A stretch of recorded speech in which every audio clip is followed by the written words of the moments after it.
बिस्मिल्लाहिर्रहमानिर्रहीम unit 45 definite article. मुकम्मल language course के लिए बराए मेहरबानी विज़िट कीजिए मेरी वेबसाइट www.atozofenglish.com। आज के सबक में हम सीखेंगे how to use definite article, यानी कि डेफिनेट आर्टिकल को किस तरीके से इस्तेमाल किया जाता है, और द मोस्ट इम्पॉर्टेंट यूज़ और daily life use of definite article, यानी कि सबसे अहम इस्तेमाल और रोज़मर्रा का इस्तेमाल डेफिनेट आर्टिकल का।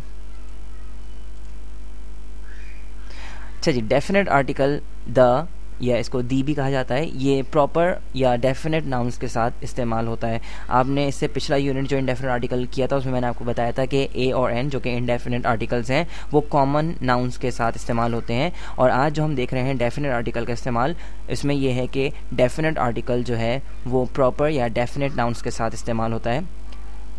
इसके अलावा आप डेफिनेट आर्टिकल को सिंगुलर और प्लूरल नाउन्स के साथ भी इस्तेमाल कर सकते हैं। आपने देखा था कि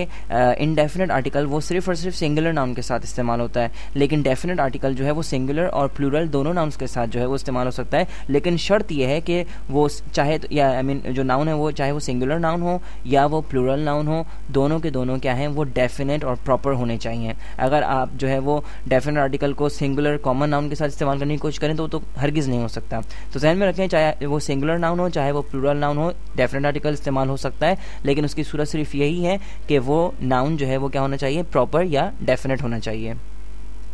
इसके अलावा आप डेफिनेट आर्टिकल द को काउंटेबल और अनकाउंटेबल दोनों के साथ इस्तेमाल कर सकते हैं, लेकिन शर्त वही है कि काउंटेबल हो नाउन या चाहे वो अनकाउंटेबल हो, वो क्या होना चाहिए, डेफिनेट होना चाहिए। सो सिंपल सी बात यह है, जहन में रखें कि डेफिनेट आर्टिकल का इस्तेमाल नाउन से पहले होता है, लेकिन वो नाउन कैसा होना चाहिए, वो प्रॉपर या डेफिनेट नाउन होना चाहिए। अब हम नज़र डालेंगे सबसे अहम इस्तेमाल पर, जो कि रोज़मर्रा के इस्तेमाल है डेफिनेट आर्टिकल का। उस पर हम नज़र डालेंगे कि किस तरीके से हम डेफिनेट आर्टिकल को इस्तेमाल कर सकते हैं। When we talk about a particular person, जब कभी भी हम किसी ख़ास शख्स के बारे में या किसी ख़ास जगह के बारे में बात करते हैं या उस चीज़ के बारे में बात करते हैं जो कि हम जिसके बारे में पहले बात कर चुके हैं, तो उसके लिए हम जो है वो डेफिनेट आर्टिकल इस्तेमाल करते हैं, और ये इसका ताल्लुक़ हमारी रोज़मर्रा ज़िंदगी से, रोज़मर्रा की बोलचाल से है। इसका मतलब ये है कि जब बोलने वाला शख्स और जो सुनने वाला है, यानी कि जो कह रहा है और जो सुन रहा है, वो दोनों अगर जिस चीज़ के बारे में बात कर रहे हैं उनको मालूम है, यानी सुनने वाले को भी पता है कि वो किसके बारे में बोल रहा है, यानी सुन रहा है, और बोलने वाले को भी पता है कि वो किसके बारे में बता रहा है, तो वो चीज़ जो है वो क्या बन जाती है, डेफिनेट बन जाती है या प्रॉपर बन जाती है। मिसाल के तौर पर, the car you want has been sold. अब यहाँ पर जो है बोलने वाला और सुनने वाला, यानी कि स्पीकर और लिसनर दोनों ही जानते हैं कि वो किस गाड़ी की बात कर रहे हैं, इसीलिए हम यहाँ पर अ कार इस्तेमाल नहीं कर रहे हैं, हम क्या कह रहे हैं, द कार। इसी तरीके से let's go to the park, इस जुमले में भी जो आपको द पार्क नज़र आ रहा है, वो इसका मतलब ये है कि जो बोलने वाला है और सुनने वाला दोनों जो है पार्क के बारे में जानते हैं कि वो किस पार्क के बारे में बात हो रही है, इसलिए let's go to the park, हम let's go to a park नहीं कह रहे हैं यहाँ पर।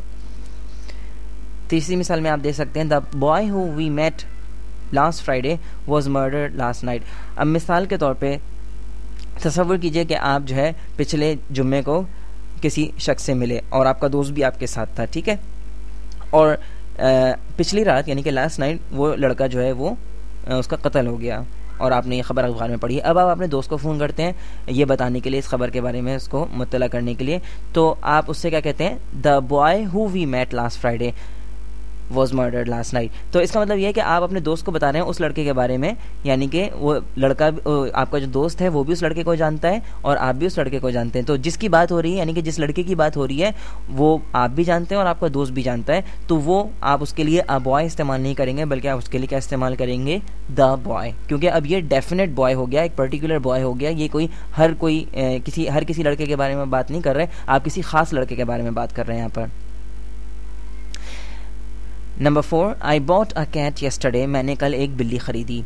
अब देखें, मैं आपको ये बात बता रहा हूँ, ठीक है, अभी आपको इससे पहले तो ये बात मालूम नहीं था ना कि मैंने एक बिल्ली खरीदी, तो मैंने क्या इस्तेमाल किया है, a cat, I bought a cat yesterday.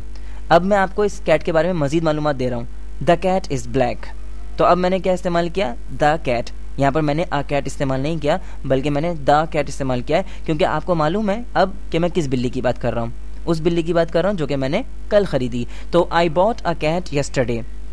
The cat is black. तो जब कभी भी आप कॉमन नाउन को जो है वो दोबारा इस्तेमाल करते हैं तो वो क्या हो जाता है, प्रॉपर हो जाता है, डेफिनेट हो जाता है, तो हम उससे पहले जो है वो द का इस्तेमाल करेंगे। जहन में रखें, ये जो इस्तेमाल मैंने आपको इस वक्त सिखाया है ये सबसे अहम इस्तेमाल है, क्योंकि आम तौर पे और रोज़मर्रा की बोलचाल में हम इसी तरीके से जो है वो डेफिनेट आर्टिकल को इस्तेमाल करते हैं। और अगर अभी भी आपके जहन में कोई सवाल हो डेफिनेट आर्टिकल के हवाले से तो आप मुझको जो है ईमेल फॉर्म के ज़रिए जो है मुझे कांटेक्ट कर सकते हैं।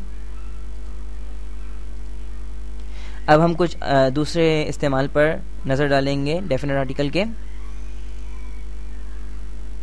When a singular noun is meant to represent a whole class, जब सिंगुलर नाउन जो है तमाम पूरी क्लास के लिए आप इस्तेमाल करना चाहें उसको, तो उससे पहले भी आप डेफिनेट आर्टिकल जो है इस्तेमाल कर सकते हैं। मिसाल के तौर पे the cat is a pet animal,